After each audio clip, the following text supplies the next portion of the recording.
So time to make our message dialog boxes a little more interesting. Let's start by looking at the message dialog box we've already created. This is a simple message dialog box that says hello.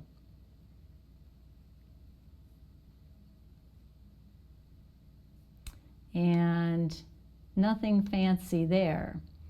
When we looked at the API, and we saw 3 different types of message dialog boxes that we could get to come out. And another one here is when I specify the title that shows up and the type of icon I want to have show up. So to get that in, I'm just going to type in JOptionPane, the command, show message dialog. And we always use null as that parent component. And then we can even, I'll type hello a second time so we can keep track of which one is which. This is the title that's going to show up in the message dialog box. So I'll just say, I'll put I am a title. And then the last thing, this gets kind of lengthy, but you can type in JOptionPane.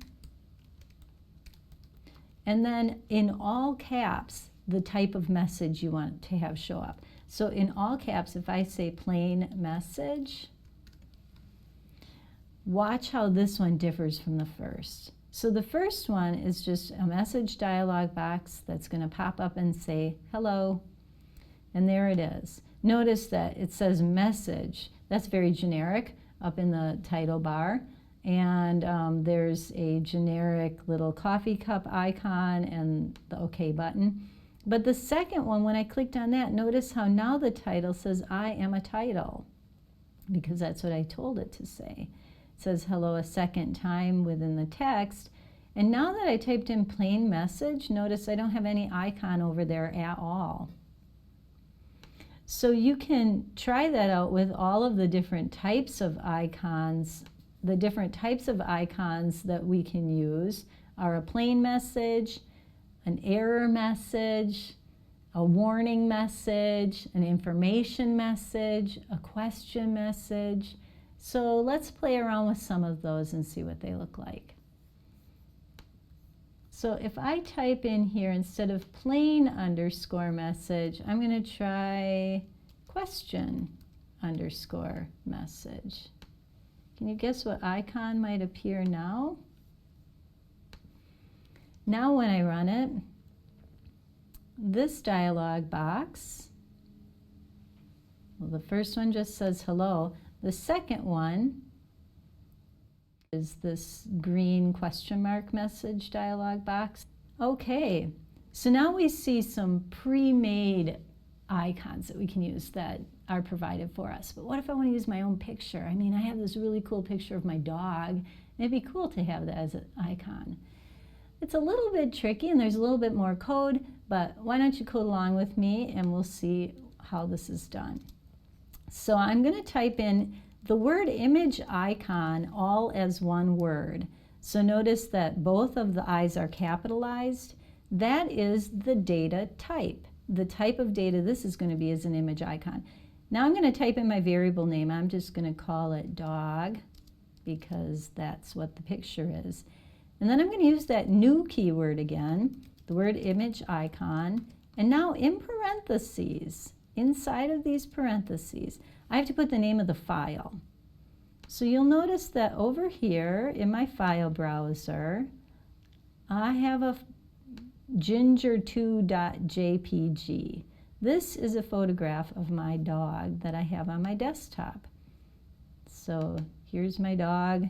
This is her picture. That's what I want to use as my icon. So I'm going to, in these parentheses, in quotations as if it were a string, I'm going to type ginger2.jpg exactly how it appears in my file browser. That's the image. That's the data type. That's the image I want to use. Now I'm going to type in another JOptionPane.showMessageDialog.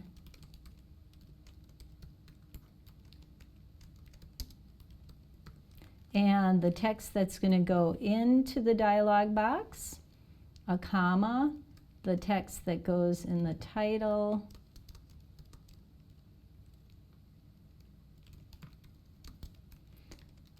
You can make that as long or short as you want. And then I'm going to make this just a plain message because I'm providing my own icon. So I'm going to say JOptionPane.plain message with an underscore, all in caps. And the very last thing I'm going to put in is the name of my image icon variable. So that is called dog. All right. So one thing I like to do when I'm running a program is maybe I don't want to see these two messages anymore, so I can just put double slash marks before them to comment them out. So now I don't have to see those. Now I'll just focus on this last dialog box. When I run that,